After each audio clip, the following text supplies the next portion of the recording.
Okay. All right. Let everyone know they're being recorded. You're being recorded. I seen. Okay. Now I don't see you anymore. Did you What? do that on purpose? Did you blank yourself out? No, I don't know why it does that when. Hold on. I can see me. I see you. Now I don't see you, and I see me. Okay. That's because I turned my camera off. I just don't. I don't know why I can't see you. Let me try something. Old call. Turn captions on. We don't need closed captions. There you go. How does that happen? What do you do to make that happen? I turn the camera off, and then I turn it back on. Oh, okay. You just The turn it off base, again. yeah, the basic Thank you. prehistoric pre I know. I know. fixation off on. Andrew was blank the whole time. I couldn't see him, and he thought I could see him. He's like, "Oh, I better turn the light on because it's dark in here now. You probably can't see me." And I'm like, "I haven't been able to see you the whole time." Yeah, Good. because I guess he thought that I was being funny, and I'm like, "No, no, this is a one-sided video." Yeah. Ah! Hi. Okay. Hi. So let's see. Do I do Yeah. the intro? Go Do ahead. the intro. Hey everybody, this is 80s Music Girl and my wonderful, beautiful daughter. The one and only Lisa Marie. Absolutely, positively. And today, on looking back, we are going to talk about a lot of stuff, just random shit, because we haven't been together for a couple weeks now. And I've done a couple things that Miss Lisa Marie doesn't know about. And Thank we're you. going to talk mainly today about covers of 80s songs. Yeah. Yeah, you get the rando, you get the rando cover of different 80s songs. I'm not talking about people that karaoke it, like my personal karaoke uh, go to is Sweet Dreams, but that's just me. I've never covered it professionally, so I probably never will. But we're talking about actual musicians that have done I was covers. gonna say, mine's turn back time from Cher. You couldn't tell us apart. I'll tell you that right now.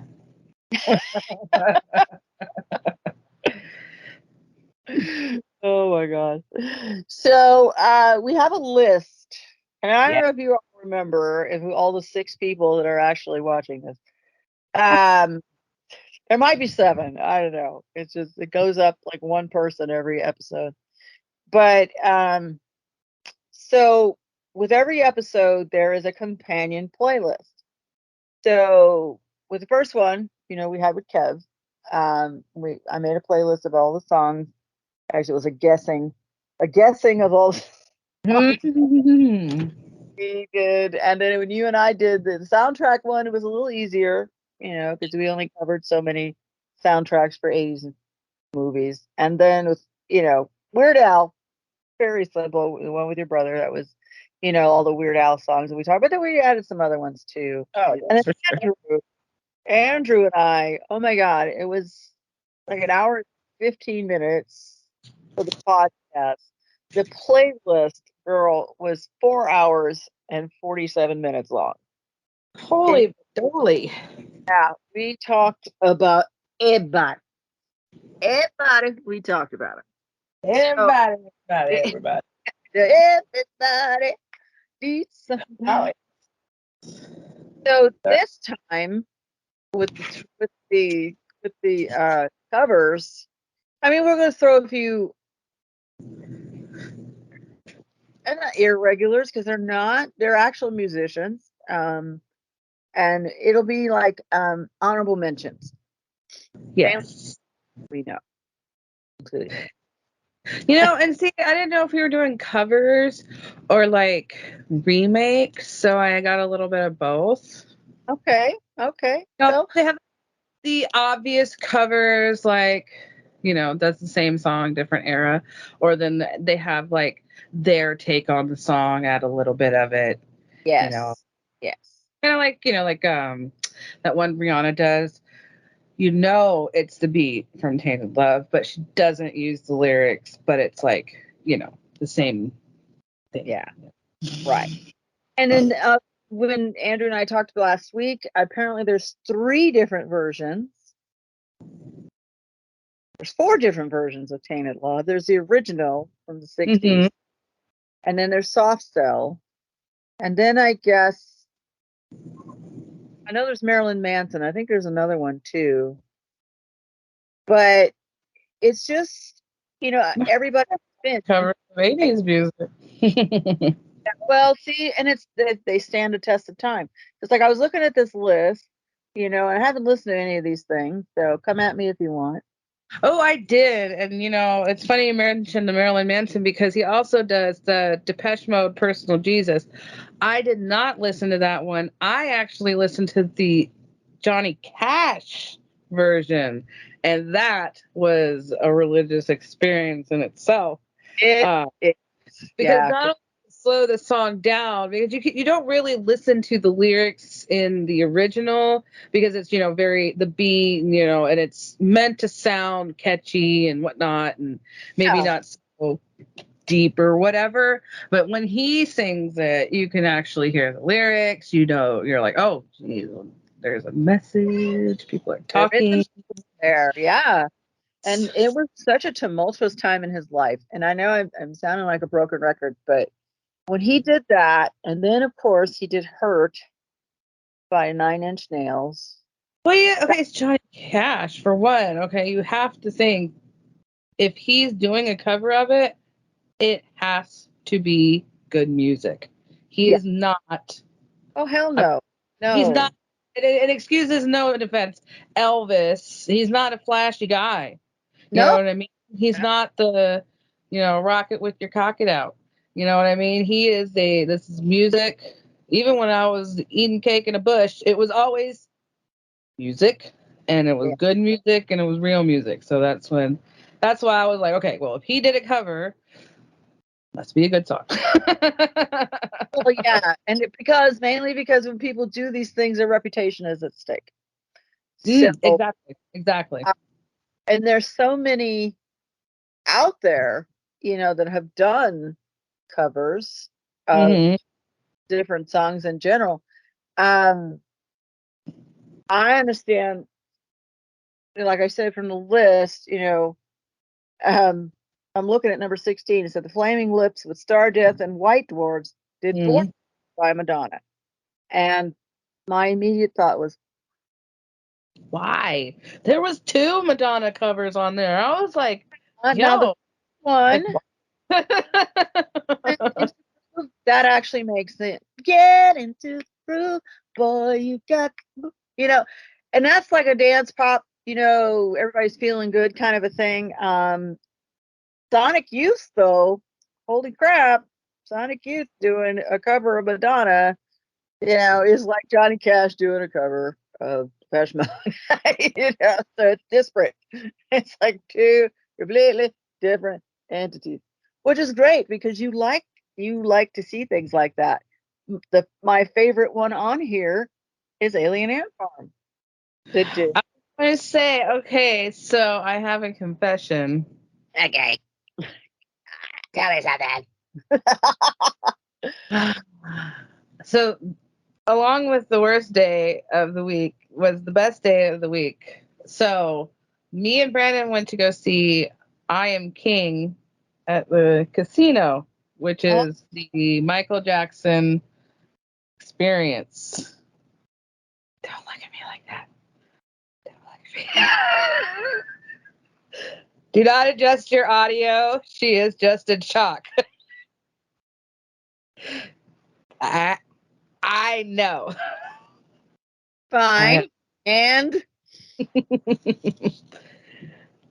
He did Smooth Criminal. It was yes, very nice. Brandon can send you all the footage in the world. My beautiful mate has never gone to a concert ever in his life. Oh, for God's sake. So one day I was combing through the emails, and Emerald Queen sends me this lovely email, complimentary tickets to I Am King like 2 months ago. And I was like, oh yeah, Mom's gonna love that.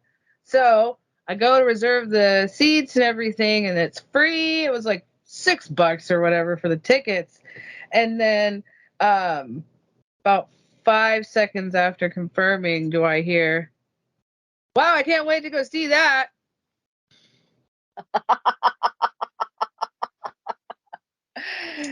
You will in your sleep. I was like, oh man. He's like, yeah, I never gone to a concert before. This is gonna be good. I was like, yep, Wah, wah, wah. good, good. So we're not telling Mom. Oh, God. Oh, I'm it feeling was like very fish nice. meal everywhere she goes. Well, I mean, hello. I mean, we went to the first one and it was great, but this was an actual like concert. It was an actual Oh, in nice. person. So he was singing. He was great dancer, very funny. His name was Michael Firestone, and he does the I Am King experience. They travel all over, Sounds from places to place. It was really nice. He did some really good songs, but he did Smooth Criminal. Some older gentleman behind me actually mentioned Alien Ant Farm while he was playing. He's like, "Oh yeah, Alien Ant Farm does a cover of this. It's really good. You ever heard of him?" And the other old guy's like, "No, I don't know what you're talking about." And I'm like, "Yeah, well, one old guy to another." yeah. Yeah, Get out. but it was it was funny because he was like, 'cause even he knew, and he was like 800 years old, that cover, was done because it was a brilliant cover. It was wonderful. It was Nice. magnificent. Well, it is. And actually, when I heard it, I can't remember, it was either you or your brother. Hmm. You got to hear this cover of Smooth Criminal by his band Alien Ant Farm. And I was like, absolutely not. Yeah. I, I'm not listening to any covers of Michael Jackson. Sorry. Not happening. And I was Hmm. adamant about not wanting to hear it because I get like that. And, but but I think I was forced. Someone twisted my arm, and I was sitting there, and I remember it. And I was just like,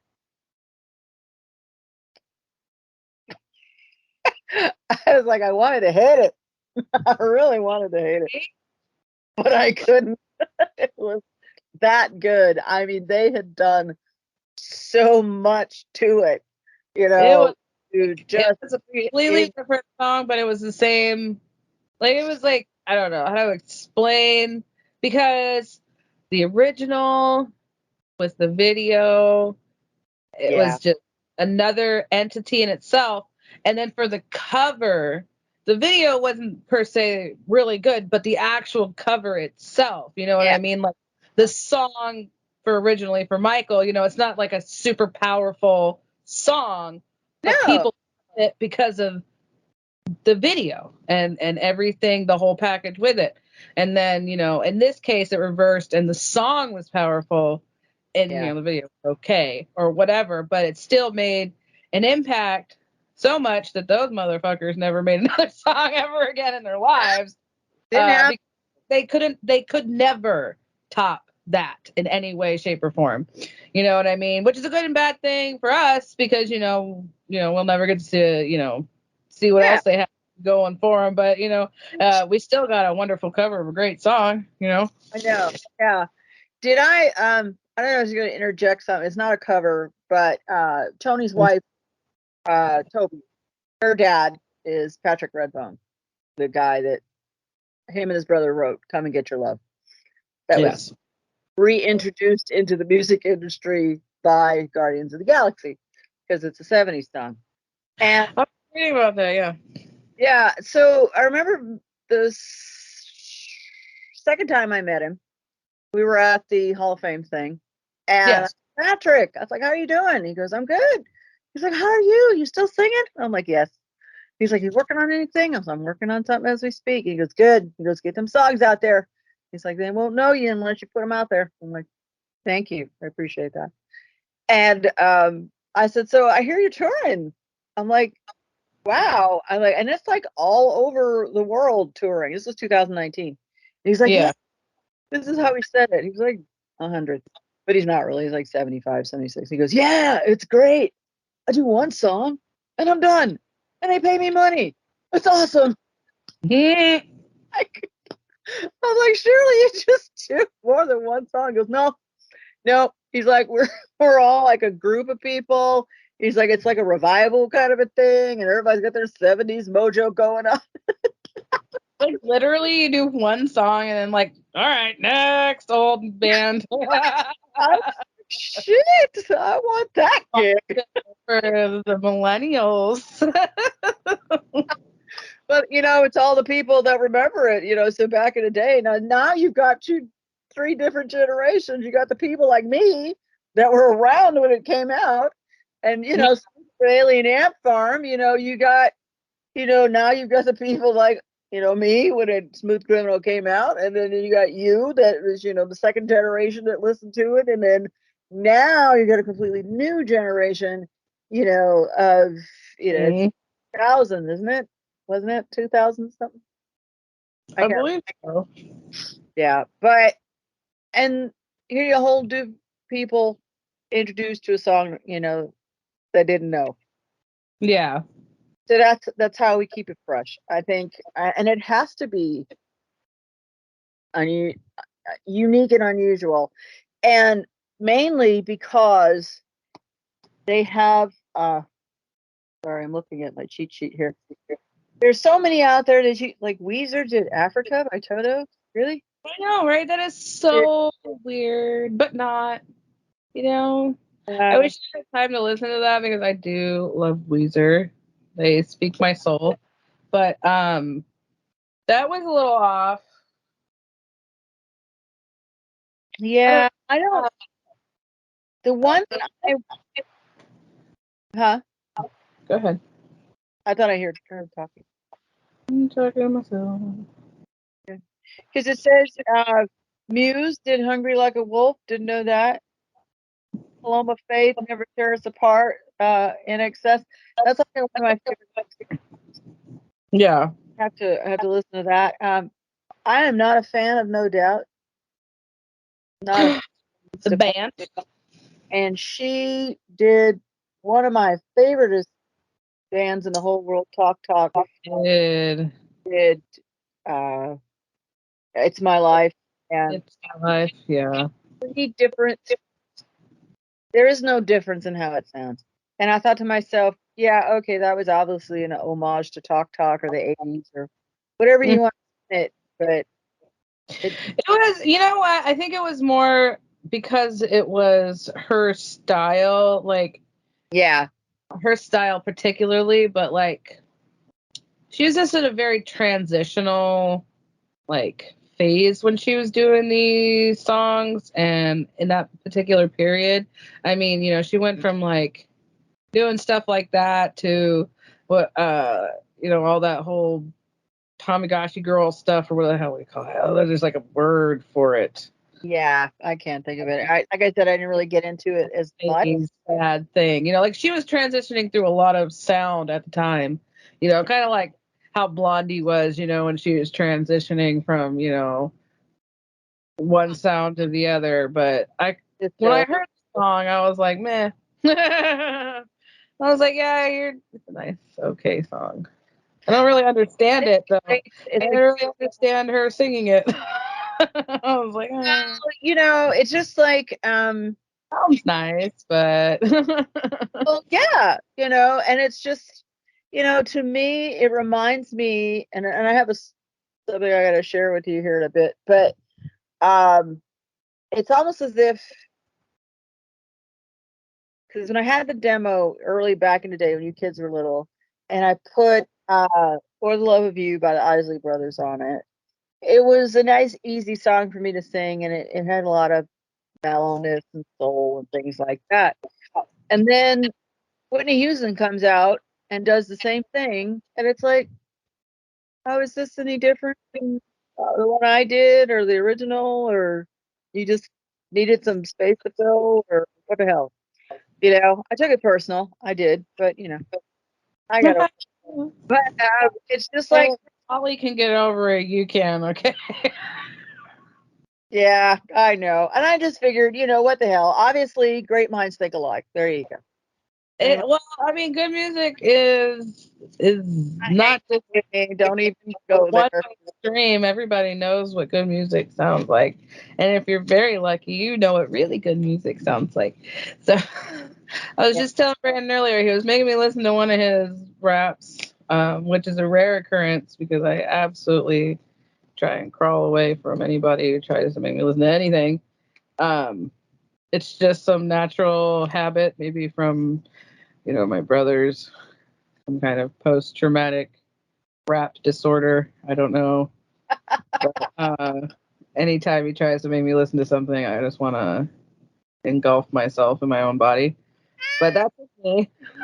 No, no attest to how he sounds. It's just anytime anybody does that stuff to me, listen to this, and I'm like, oh God, watch me Yeah.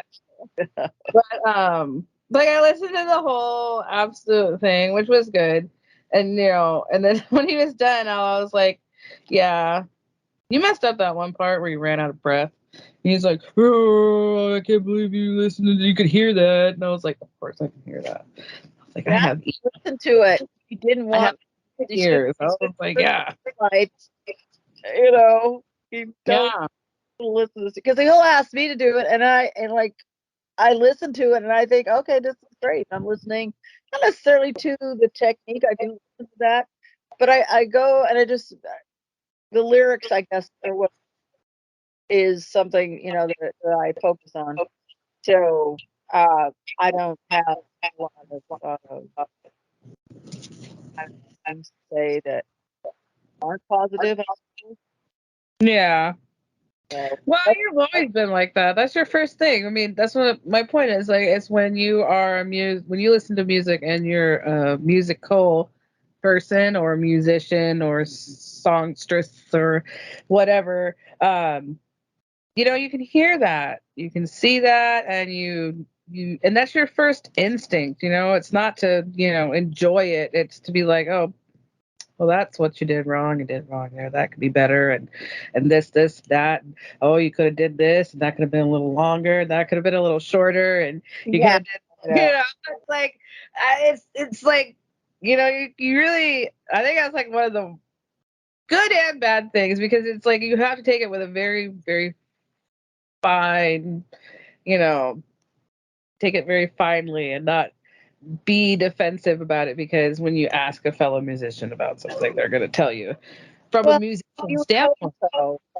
Yes. Really hope so because that's where when you're in a jury or your peers, so to speak, and you ask for feedback, you actually want on Hmm.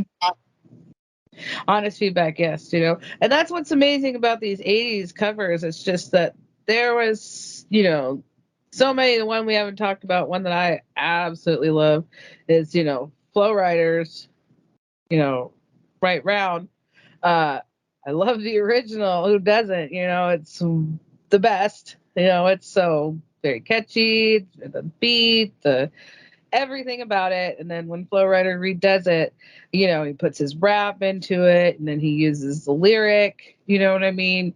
And he doesn't necessarily do it word for word, but he keeps the flow of the song. And he made it his own. You know what I mean? And it's still, about a woman. yeah, yeah, And so, the same basis is still there. You know what I mean? It's catchy beat. I love it every time I hear it. Both of them, you know what I mean? And it's just when you sing the original, you love singing it. yeah, It's just, definitely. the vocals in there. It's somewhat operatic to me.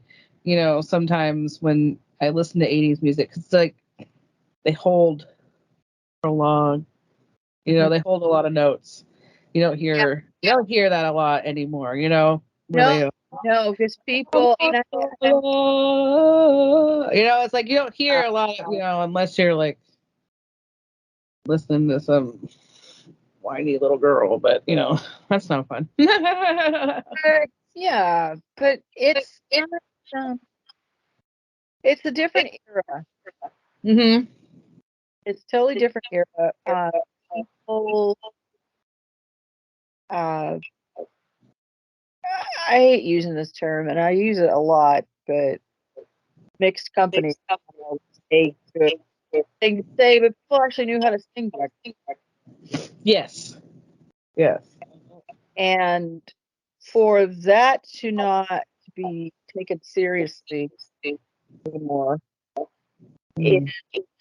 or it's a phenomenon, you know, like we hear feedback of other people's uh, songs from like either fans or from reviewing.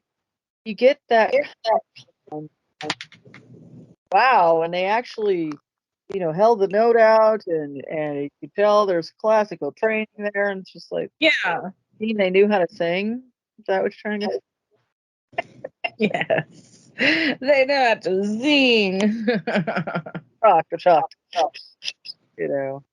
but I don't. It's just the time, who knows what things will be like 20 years from now. Oh goodness gracious! I can't wait till they break out the Britney covers. Baby, one more time. Let's go.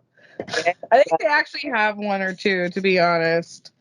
yeah, I know fairly recently Mariah Carey has actually gotten a cover of Fantasy, which was a cover of a different band. I know you know who I'm talking about. Top of my head, can't remember what they're called.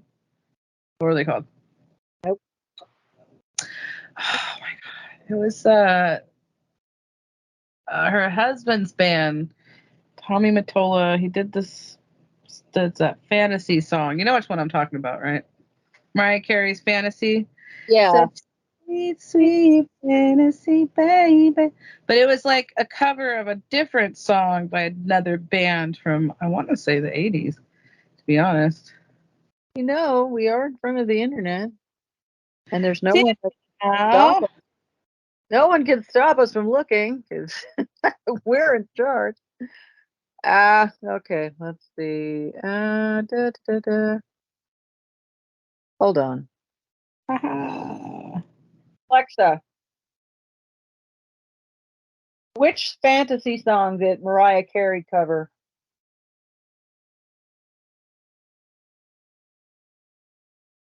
Oh, here we go. It was Tom Tom Club's 1981 song Genius of Love. Yes. She That just did. actually works into our advantage. Okay, so here we go. Timeline 1981. We got Genius of Love by Tom Tom Club, Yes. obviously managed by Tommy Mottola.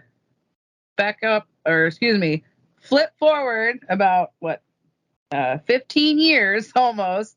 You get Fantasy by Mariah Carey. So now, 2021, I believe, Big Energy came out, which is a take on Mariah Carey's Fantasy, and that is done by a lovely lady named Lato. I, Yes, I, and it's very vulgar for my taste. Um, it's about a man's big energy. okay. I think I've heard something about that. So I've listened to some of it. I won't listen to all of it. It's a little too much Cardi B, WAP for me. So it's kind of like one of those songs. But like yeah, so that is like the newest cover of like a song that I grew up with Okay. Okay. covered. So, because sweet, sweet fantasy, and now it's like, big, big energy. And you got my kids singing it. I'm like, that's not how that goes. I you know. know? And that would be an example of a cover I don't like. I don't need to talk about a man's energy. Like, I don't know. I think this whole Me Too movement's going a different way than I expected. Like, I don't know. I don't really want to talk about my sexuality, like, to the point where I'm making videos about it. But I want to be able to talk about it, if I want to, in a small group somewhere. Well, Maybe yeah, not and that. the I don't know. whole They're just going a little too much for me. I don't know. different kettle of fish. But I wanted to kind of touch on something that you just mentioned. Um, the Tom Tom Club. They were, hold on, because if I'm not mistaken, they're, oh come on, they're one of the singers' husband, Tina Weymouth. Mm-hmm. They were a side project for Talking Heads. Tina Weymouth was in Talking Heads, and then she went and she did this, uh, and she was just as serious, and just as serious about her music as David Byrne, Third.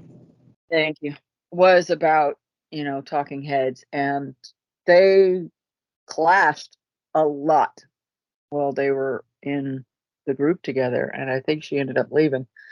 But there's a book out there called, I have it. Can't think of the name. It's from one of their songs. The title of the book is the title of one of their songs. Um, this must be the place. Mm-hmm. And there's a lot of angst and no bueno feelings in that book about being a part of Talking Heads and being under his and in his shadow and things like that. So I think that's a good thing to be able to have your own ideas, of course, and your own Mm-hmm. presentation for your music. And I don't really think anyone else has the right to tell you, well, you can't do that because that doesn't make sense, or you can't do that because it's not going to sell, or you can't, well, who are you? I think a lot of times people think they know things, and because they've been in business for so long, and they just automatically assume that there's this formula that is what to follow. It's just like, yeah, it's like making a cake. You got some flour, you got some eggs, you got some milk, you got some flavoring. Bob's your uncle. Here's your. It's like, no, necessarily. That's the basis, the foundation for a cake, but that's not Yeah. cakes in the world. you know.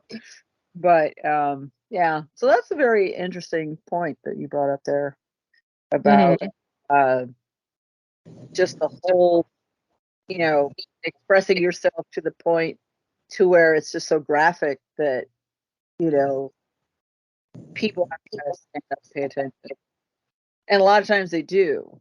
Yeah. 'Cause saying a man being, and I'm just going to say this because I can, a man is looked upon as an authority figure, and when they take center stage, it's like they're strong, they're invincible, there's some aggression there and all that testosterone and everything else.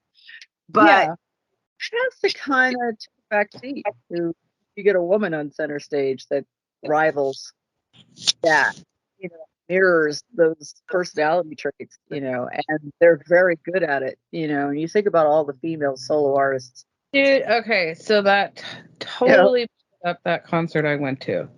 So the gentleman who did the concert was very well.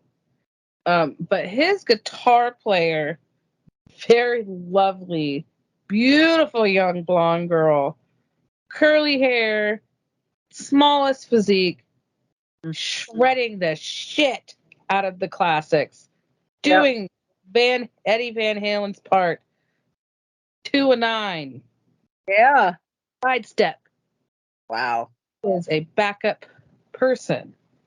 yeah, She has more talent in her little bit of finger than probably that whole band put together.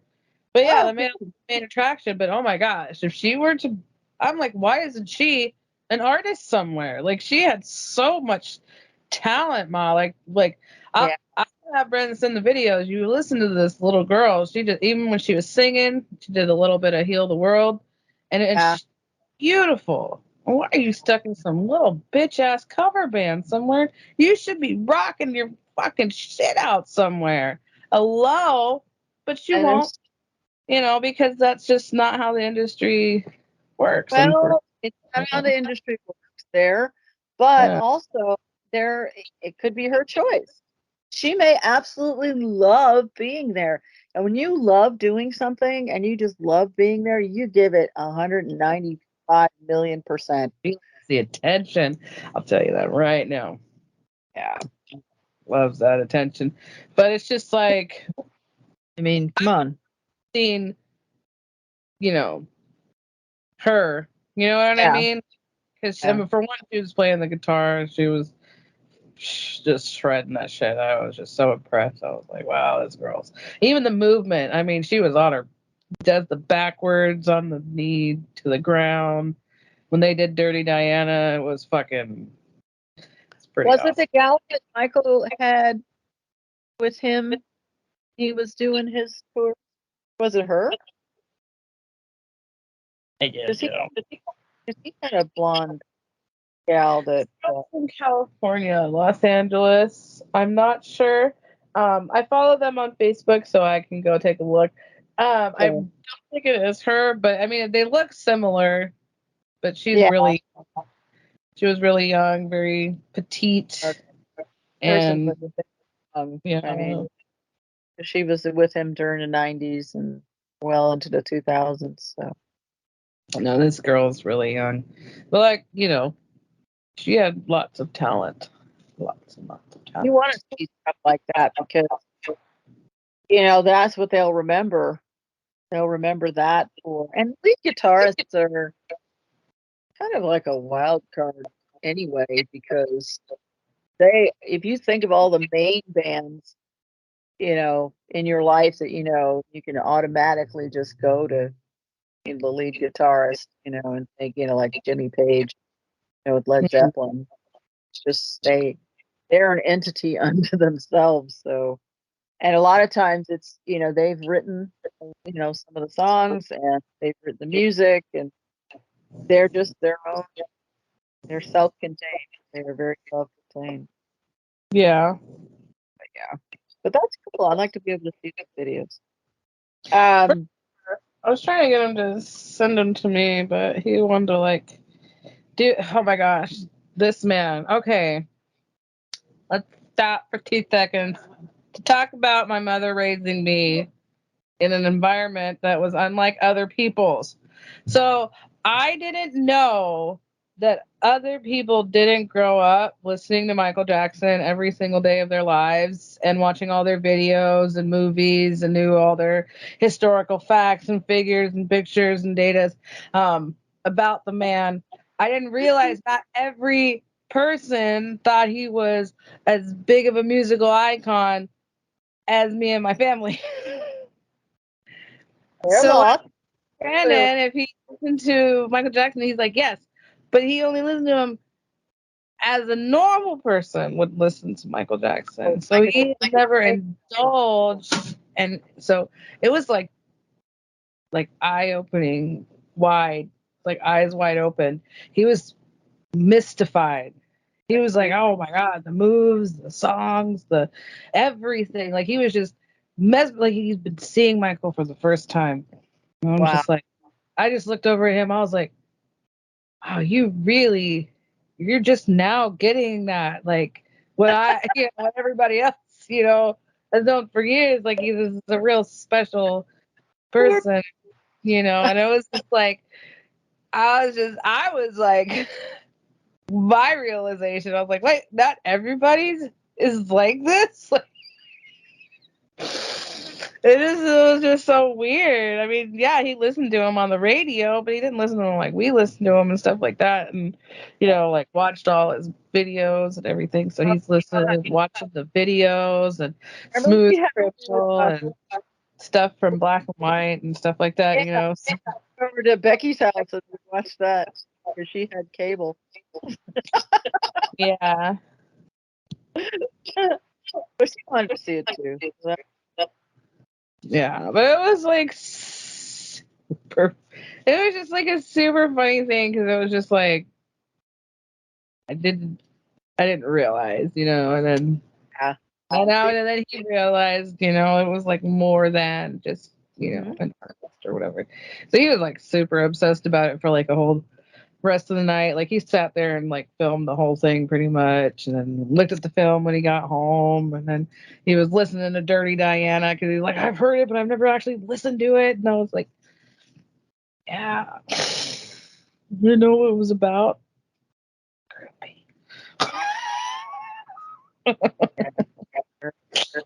Very Like, manipulative. she Pushing ever for knew.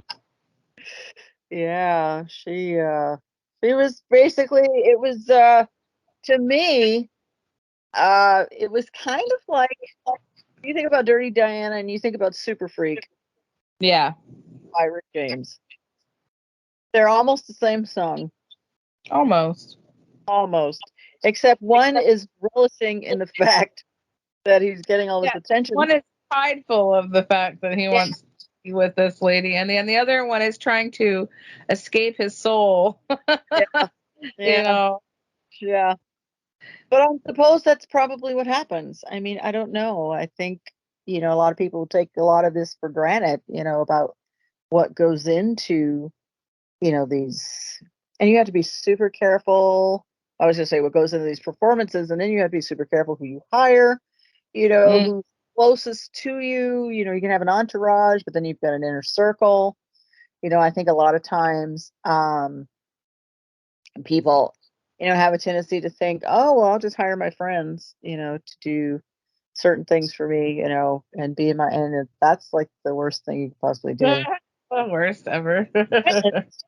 Sometimes your friends are like, yeah, let me get into The people manage. close to you are more likely to burn your face off or something like that. I don't know what the exact saying is, but it's something along those lines. Yeah. But so yeah, so that's actually kind of cool. I'm glad you know, he's realizing, that there was a lot more to, Michael Jackson than just what you heard on the radio, because there was, and he had a lot of, inspiration. He inspired countless generations of people. But there isn't a lot of see, and that's other than Alien Ant Farm, there wasn't any other cover of his that anybody could even come anywhere near close to. No. But I think that is because, well, obviously, I think it's because the Alien Ant Farm had to actually transform it into a whole nother song, had to Yeah. change the genre, had to change the everything for it to work that way. I don't think anybody would have been successful doing any kind of a cover the same way Michael did, because I mean, fuck you, I can listen to Michael. Why don't I? I'm listening. Yeah. Like There. That's his one. singing is more, like I mean, like you can't, I don't know, you can't improve a Picasso by trying Yeah. to finger paint next to like putting finger paints next to a Picasso. I guess You know what I Ian, mean? I don't know who Ian Brown is, but he did a cover of Billie Jean. I think I've heard other covers of Billie Jean for I sure. have, and I wouldn't say it would. They have gotten any success. Maybe some Oh, people listen to it because they love the original, but it hasn't. I don't think a lot of them have been successful. yeah. You No, know?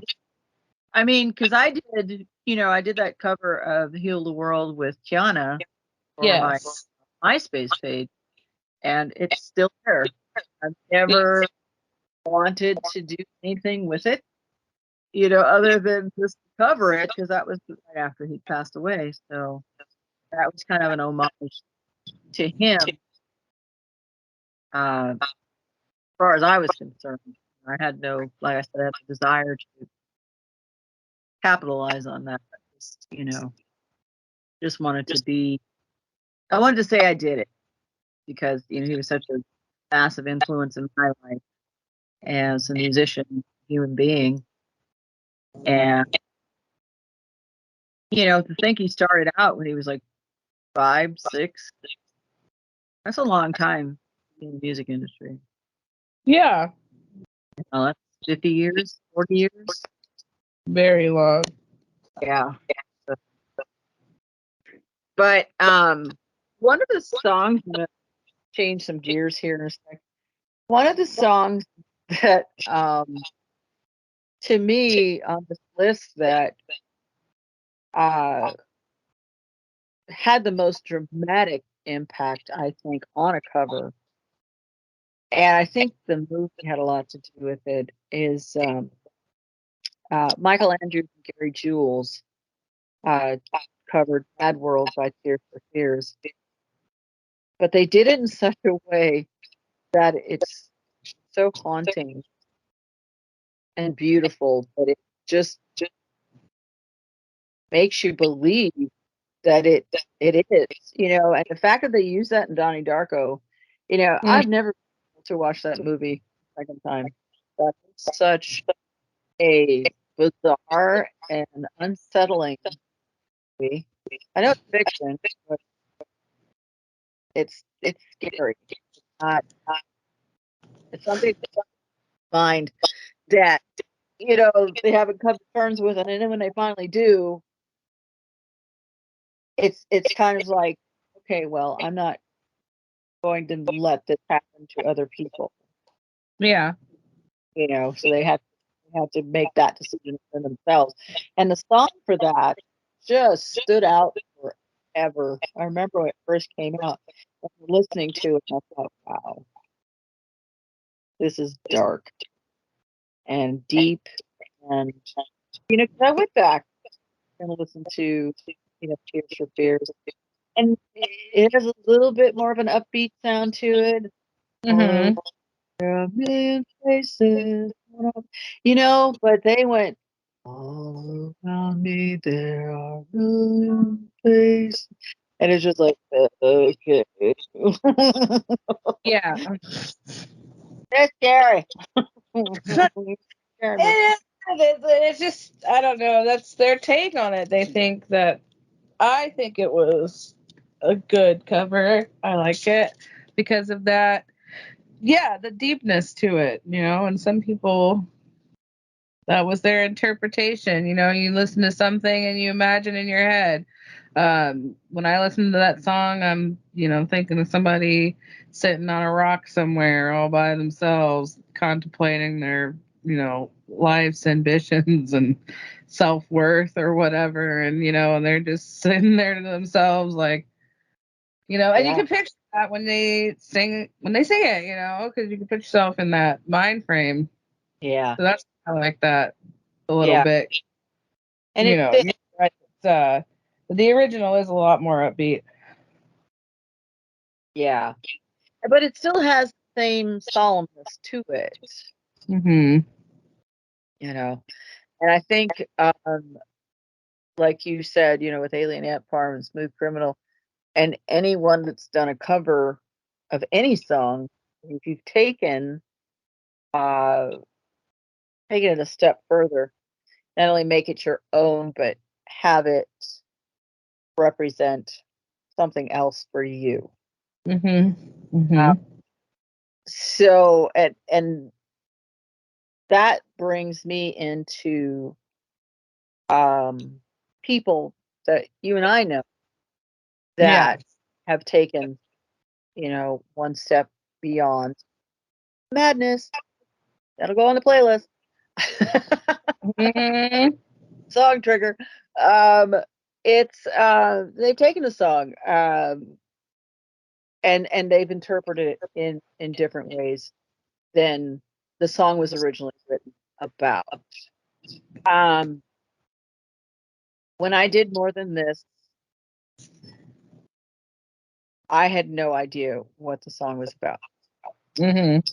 Interpretation of it was, you know, there's nothing more than this. I had the video all in my head, and someday I might actually make it. You never know. But it's about family. It's about Mm-hmm.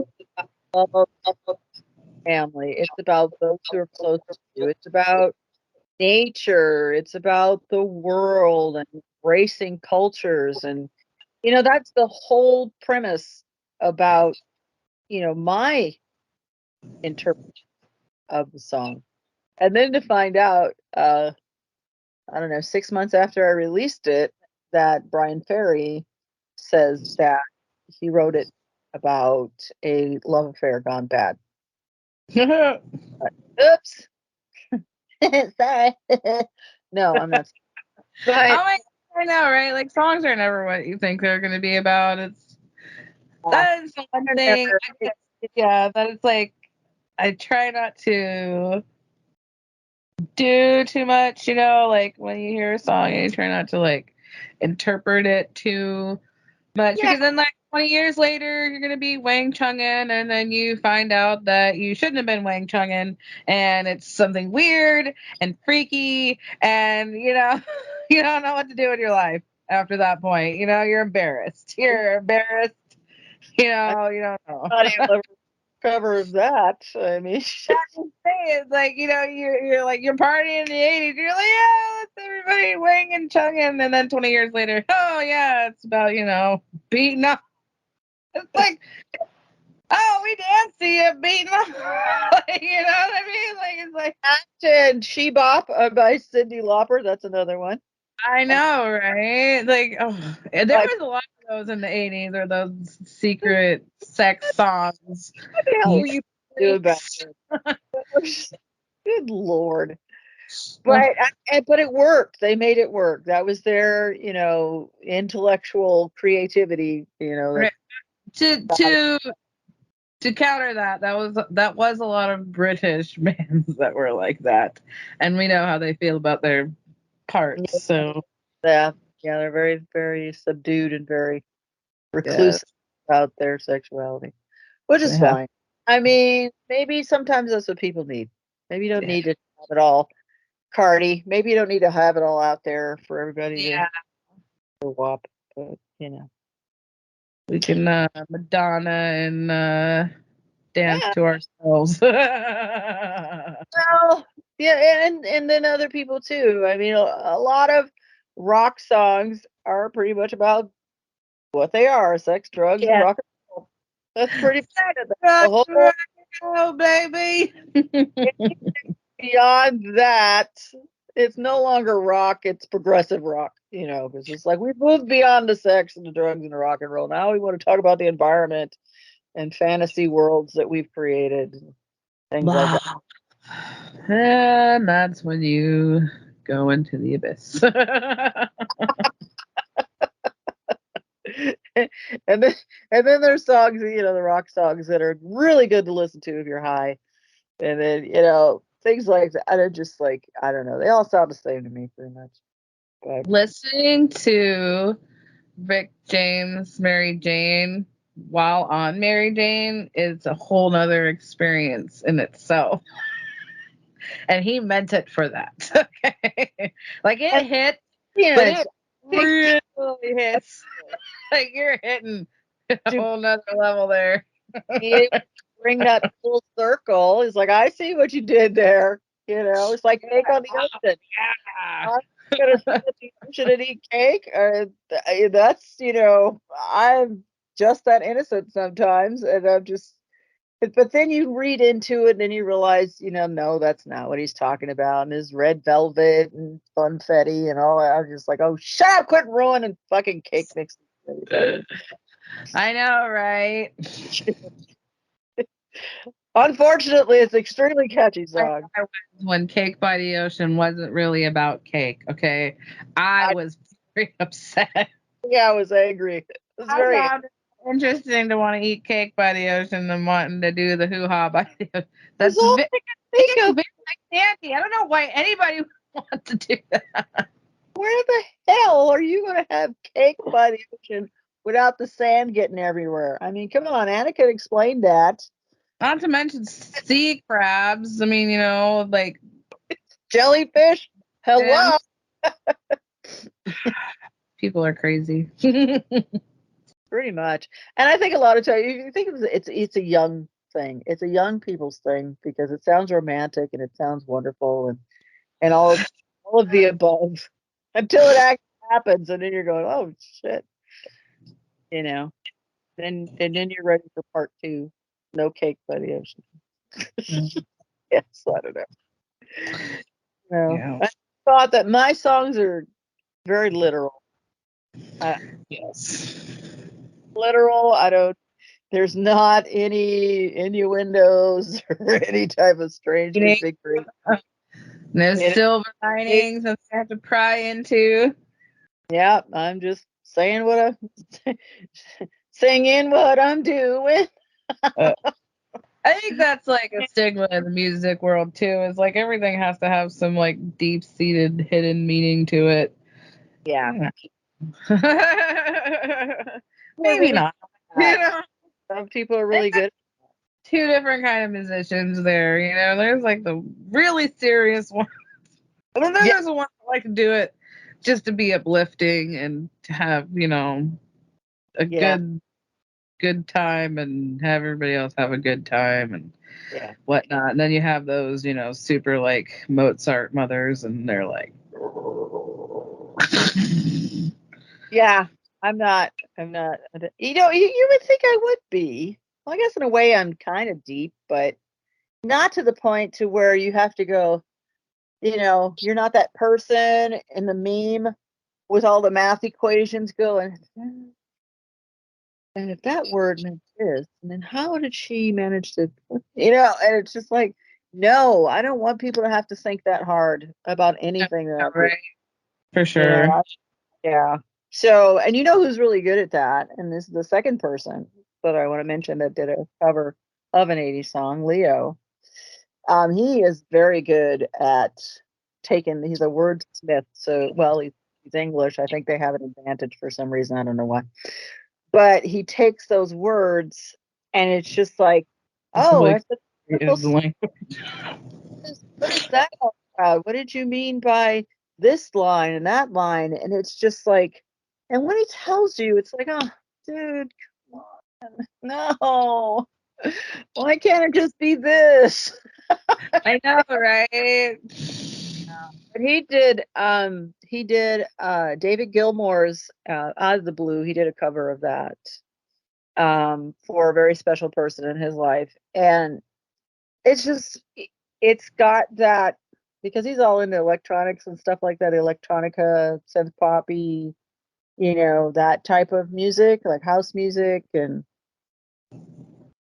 things like that, techno and all that. Yeah, But he the did horrible genre of music I hate. yeah, well, sorry.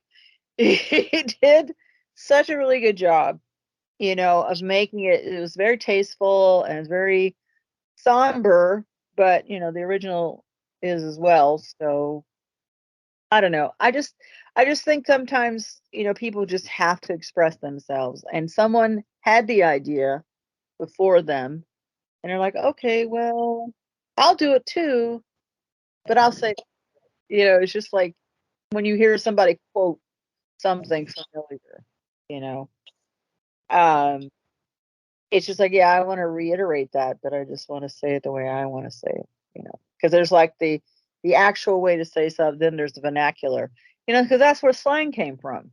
I mean, just Mhm. every has their own interpretation of how things should be said. And they made a whole dictionary and a thesaurus and all these things about the English language and how things are supposed to be said. And then somebody with a very short attention span came up and went, nah, I want to say it like this. But it means the same thing. You just cut like a whole sentence out of there and use two words. So, but sometimes that's popular, sometimes it works, and then sometimes it doesn't. I actually Yeah. said, I actually said it today. That term in the 90s. I was talking about the TV I was installing. I was like, shit, I haven't done one of these in a grip. Ugh. I know. It was crazy. I'll tell you about that later. That was a whole wonderful experience.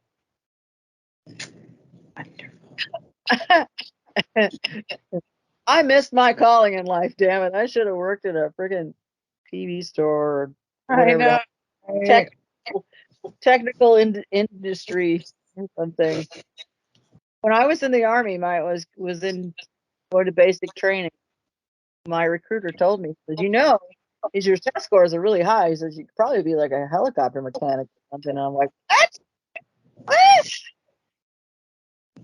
I know somebody said that to me yesterday. You know that I went on an interview because you know me, I'm you. So before you fired me, I already had an interview. So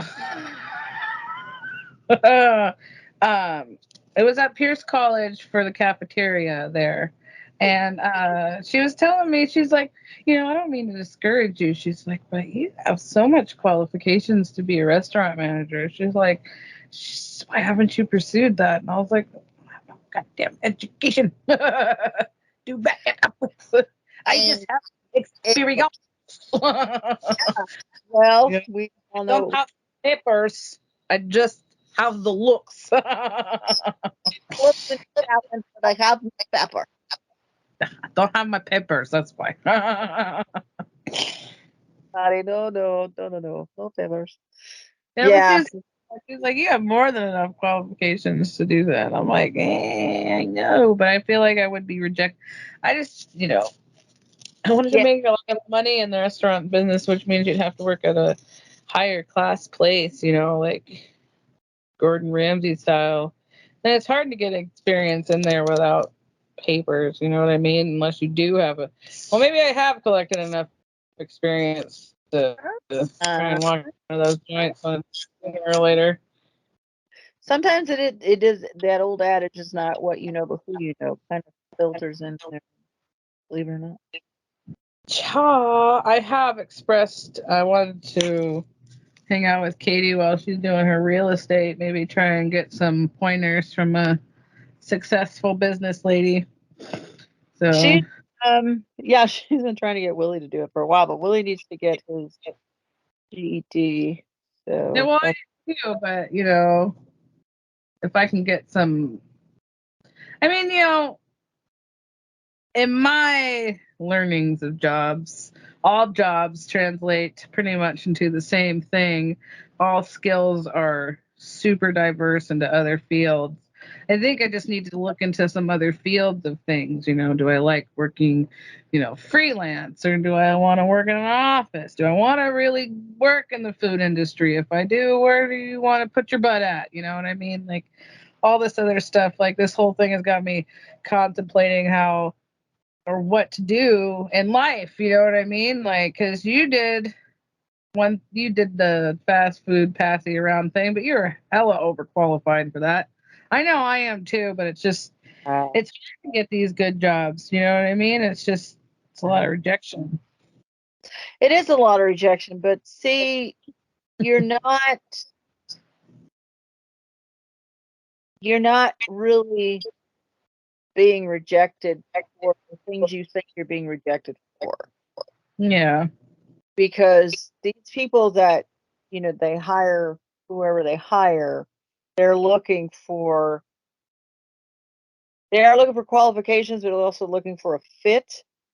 And they already know if they don't get people in there that are yes men, then Mhm. it's not going to go well for them. You know, Yeah. people get threatened and intimidated very easily when they see a strong, capable person coming at them with Yeah. skills that they wish they had. It's like, oh hell no, I can't. I won't even keep my job past 2 weeks. The ruse will be up. They'll know I'm a fraud. No, well, this person, she's 18. She doesn't know shit. We'll hire her and see how she does, and I can boss her around and tell her what to do. Yeah. You know, People like that are coming into their own. They're becoming very self-aware, and they know that they have something that someone that my age doesn't have. They have the youth, they have the energy, and they also have the wherewithal to say, yeah, I'll take this job for like 5 months, I'll get some experience, and then I'll move on to something else that I want to do. Because that's the way of the world at the moment. Nobody, Mhm. nobody. The place where I work at, and I'm not saying where it is because I'm not, but They are all into the whole longevity thing, but they're also into the whole college thing too. And college, I'm just going to put it out there and say it, just because you got college education doesn't mean you know shit. No, yeah, most of the time it doesn't help anyway because you don't have that hands-on experience. No, you don't want to deal with someone who's been customer service, who's been in the capabilities that they have for as long as I have, and you want to go with somebody who's younger and has college, knock yourself out. I want to Yeah. see where you are in 2 years. My last job, they're still hiring. They're still hiring for my position at my last job. They've officially had 4 people in there in the last 2 years. Nice. Yeah, I know. I love it. But hey, they're they'll find somebody eventually. Jeez. Well, I guess we should probably wrap it up because it's almost noon Yeah, o'clock. I know it is. Yeah, it's almost food o'clock. But I did want to mention one other honorable mention, and his song just came out, and I would not be a friend if I didn't say this. My friend Sammy Shafi, not only is he my friend, but my music mentor. He did the music for both my songs, and he's been touring his ass off in Brazil like a crazy person, him and his wife. Um, he recently released a cover of Take on Me, which is my all-time favorite 80s song in the entire world. And apparently Renata's too. So he said he did the acoustic version, he did it for Renata. And I remember asking her about it, and I said, "Is he going to release that on Spotify?" She's like, "Yeah, he is." And so I remember when I saw clips of it on YouTube, and I was so glad that he did. And he's got a lot of heart anyway. He's got a lot of heart, and it's through years of pain and struggle and uh, industry rejection, having his own business and having his own band. And, so I think a lot of times, like I said, have songs that we pay homage and we do covers of. There's so much goes into it, face value. So all 3 of the songs that I mentioned by the 3 of us are on the playlist as well as the original of those songs, so people can hear them. You know. Thank you, Miss Lisa. This is a really good podcast. Not that they aren't really good, but I love it when we get like technical and into. No, you know what? It was so funny because, I was like, maybe I should just, I don't know, do what people do before they speak and do some research on something. Be I prepared to talk about stuff and, maybe not just try and like comb my memory. My memory's so it's like trying to like dig in there. I'm like, no, you need a little refreshers. I wish I had 3 songs too. I had the Rihanna one I wanted to mention, the Flow Rider, and then the Alien Ant Farm. But there was another one, and I just for the life of me cannot remember what it was. And that's oh, that. I know I lost it looking well, through all the other stuff because all the other stuff like pushed it out. I was like, like new information, push it out, Theo. I should try, and I think you send it to me, and then I can add it to the playlist. For sure. Sounds great. All Oh, right, well, so we're wrapping it up. Miss Lisa, where are you on social media Facebook, Instagram, the one and only Lisa Marie. For now. for now? Okay, that's good. And then I'm 80s music girl everywhere. That's everywhere. Oh, that's the one thing I wanted to talk to you about. Just take up 1 minute. There now is a group. There's a Facebook group for looking back for our podcast. Nice. Yeah, it's been sitting idle for a minute, only because sometimes life happens and you can't always interject things that aren't life into that. But and then life goes by, and then you're like, okay, I can do this now. So send the invitations out to people. It'll have all of the podcasts. Will all go there. I'll still post them on 80s Music Girl fan page, but that will definitely be there. And then the goal is to have people interact and say, what part of the podcasts are, who their favorite guests were, what their favorite songs are, things like that. Because next week we have a very special guest coming all the way from New York, Suzanne Mattaponi. I hope I pronounced it. And she's wrote a book recently, and it's fiction. It's set in the 80s, Nice. and do I remember this? Absolutely not. Why would I? So I'm a nerd, but you'll see it. It'll be there. Okay. But yeah, but she'll talk about it and then show it because she has a very unique spin on 80s music from her, and she's younger, so a lot of men, that whole era that just really rings true to a lot of people, I think. So thank you everyone for joining us. We appreciate everybody out there. Stay safe, behave yourselves. Halloween's coming up. Yay! Words, Miss Lisa, favorite Halloween movie? My favorite Halloween movie? Hocus Pocus, come on. Second one, I hear it's doing really well. It's one of Disney's most I had a premium. thing for Thora Birch. I love that fucking girl. Her hair. I wanted that hair. Give me that strawberry blonde hair. Yeah, I know. I have several, but I think one of my go-tos, and it always will be Dracula, Bela Lugosi. Yeah. Well, you like scary movies and suspenseful movies. I do not. So I know. So, but I will see you on Monday. it's a real Halloween movie. I don't even know if I've seen one, to be honest with you.